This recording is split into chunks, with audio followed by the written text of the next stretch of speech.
seen this progression from PSG, but it's been all on Neymar, inevitably, because of the way that he stepped up in those two games. Shaka was clearly the best player on the pitch in both the semi-final and the quarter-final as well, I felt. And it'll be once again, despite the presence of Kylian Mbappe and Lewandowski, you feel the responsibility of Neymar to lead this PSG team. Yeah, I think we've known for some time that Neymar certainly has the ability to establish himself as the heir to the next best player on the planet once Messi and Ronaldo and Father Time catches up with them. I also think that ever since arriving at Paris, everybody's been waiting for this from Neymar, for him to really stamp his authority on the game and in this team. And too often he's failed to deliver. And the last couple of seasons, it's been because of injury. And at times, as Jules was pointing out, we've spoken more about his birthday parties and then about his delivering in big games for PSG. And then the lockdown. And then we're coming out of the lockdown. And then that game against Atalanta where all eyes were focused on him. And I think PSG had every excuse to lose to Atalanta, given the fact that they weren't playing competitive football. Yet I thought, despite the uncertain start, and I put that down to the break, Neymar grew into that game and showed exactly how good a player he is. I think most importantly, we saw a serious side of Neymar, a more focused side of Neymar during the course of that 90 minutes that I don't think we'd seen pretty much at this stage, at this level since he arrived at Paris Saint-Germain, and the result followed. And the game, and they continue to get better. I spoke about his relationship with Kylian Mbappe, and you saw that against Leipzig.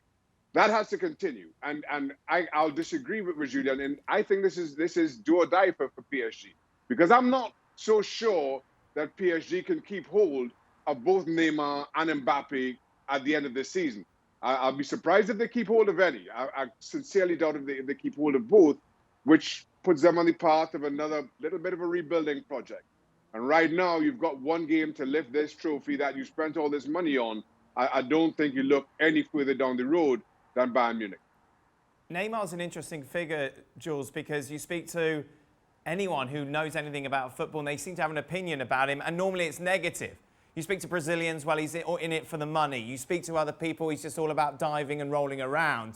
This is a massive stage, isn't it, to shut people up? It is, and I think he did that a little bit to a certain extent in the quarterfinal or the semi-final. And I think it's a very different Neymar, certainly to the one that we've had in Paris for the last 3 years now. I think, like Shaka said, for me, he's playing the best football of his career, even better than the best year that he had at Barcelona.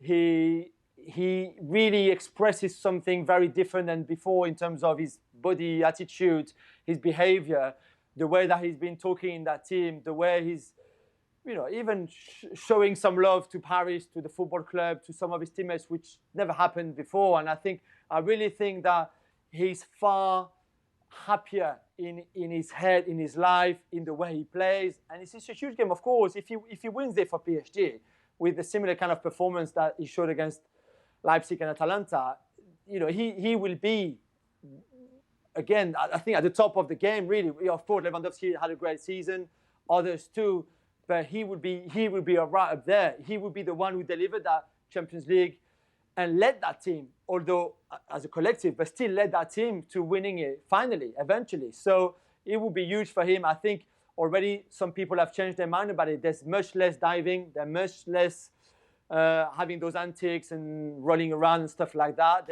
They're much less showboating for sure. He looks far more humble than for a while, really. And I think he just needs now to almost validate it with a great performance on Sunday night and winning it. We're going to be sat here after the game, Robbo, talking about him. In what context do you think it will be?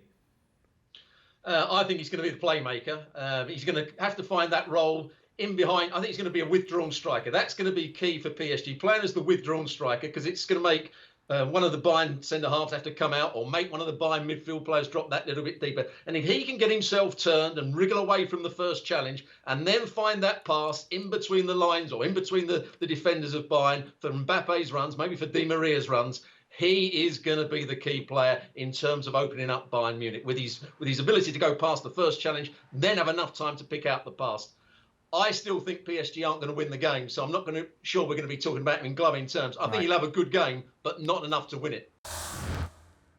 Thanks so much for watching ESPN on YouTube. And for more sports highlights and analysis, be sure to download the ESPN app. And for premium content and live streaming, subscribe to ESPN Plus.